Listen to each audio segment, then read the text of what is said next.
कछाड़ police ने फर्जी चिकित्सकों को पकड़ने का अभियान तेज किया है।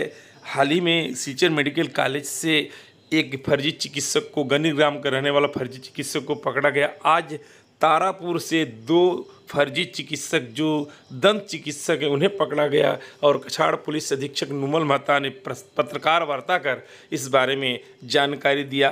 देखिए यह रिपोर्ट।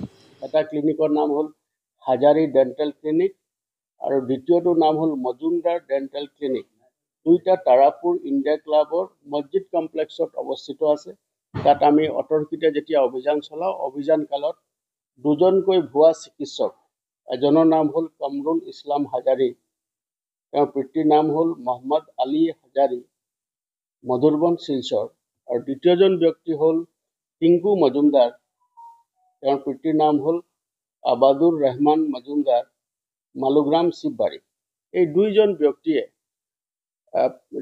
যোৱা 10 বছৰ ধৰি তেওঁলোকে ইয়াতে ক্লিনিক খুলি ভুৱা চিকিৎসক হৈ আৰু মানুহক আভুৱা ভৰি তেওঁলোকে চিকিৎসা চলাই আহিছিলে। আৰু আমি এই গোপন সূত্ৰৰ পমখেদি তেওঁলোকক ধৰিবলৈ সক্ষম হ'লোঁ। আৰু যেতিয়া তেওঁলোকক আমি ধৰিছোঁ বা তেওঁলোকক এপ্ৰিহেণ্ড কৰিছোঁ, তেওঁলোকৰ পৰা ভুৱা চিকিৎসকৰ যি পেড আছে সেই পেড আমি লাভ কৰিছোঁ।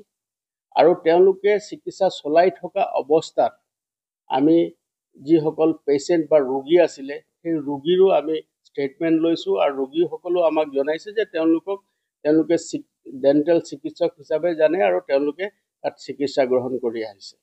গতিকে